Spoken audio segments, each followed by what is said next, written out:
Voilà, no famille non hare den ka meden dongol tuma do ara de ngandi ko adden do hare ko findargo sawi e wawa wallitade nenirabe meden ha hewti e babirabe meden kawdo do fi ko fewti hebugol diang ara do ngande saji fejjude ngarno do tay pratiquement hebugol diang do ko satti fota no waywa jawnugol nagge daggal ara tippude dum huuden faabo e jama mojja fondo en fi yobe wawa wallitade en ara dum nani ka muti bay haray ko sonnabe muslim meden sengo États-Unis woni ko wadi hito e meden be holli wonde tigi tigi on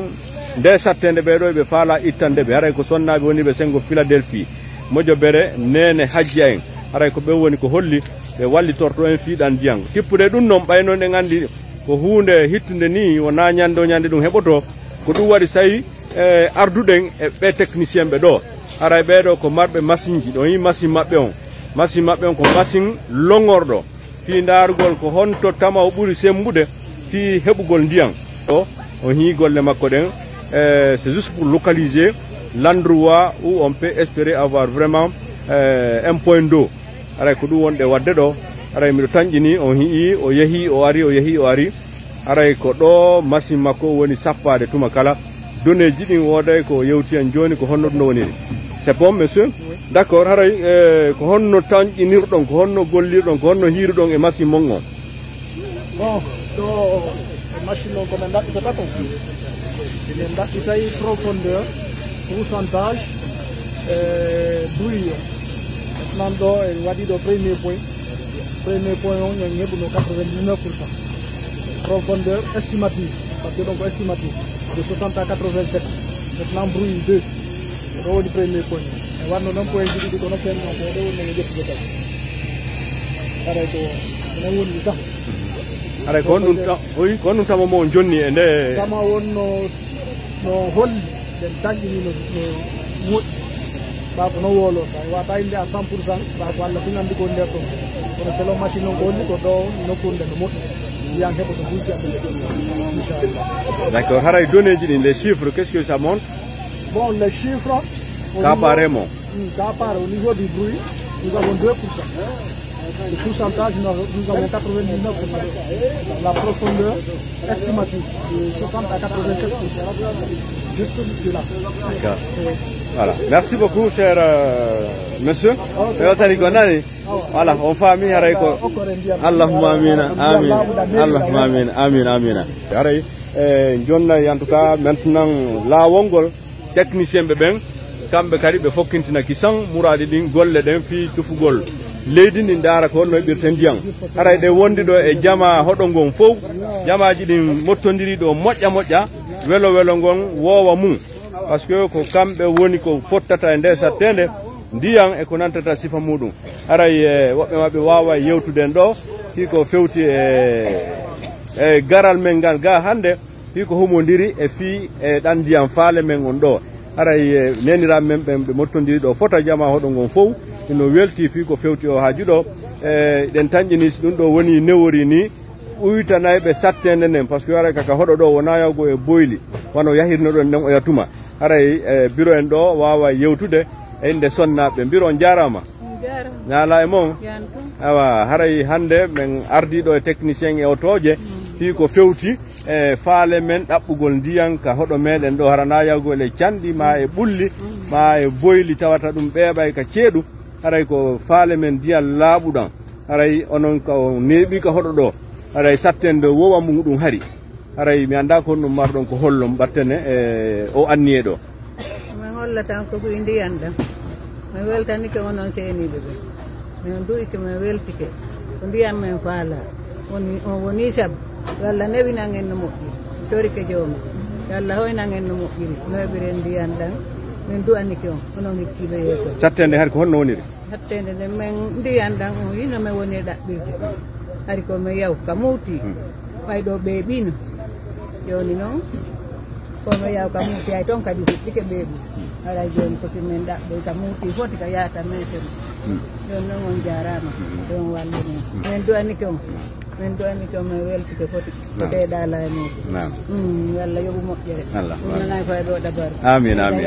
amin amin hare ko fami sonna be mottondiri do sonnabe hodo ngon fof e babiraɓe meɗen ɓen fof ɓe hewtiɗo kamɓe kadi aray ɓe mari kamɓe kadi koɓe yewta ko fewti o hajuɗo babe mi anda ko ɗum marɗon ko hollon ko fewti. Assalamu aleykum wa rahmatullah. Golle moɗon yo Allah newi watina waɗa barke muɗum eɗen ari tawi go muɗum ɗo ɗe barkeji moɗon yo Allah moƴƴi waɗa barke muɗum danda masibo e muɗum nan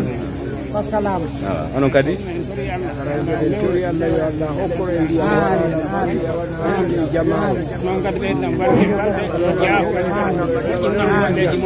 ya rabbal alamin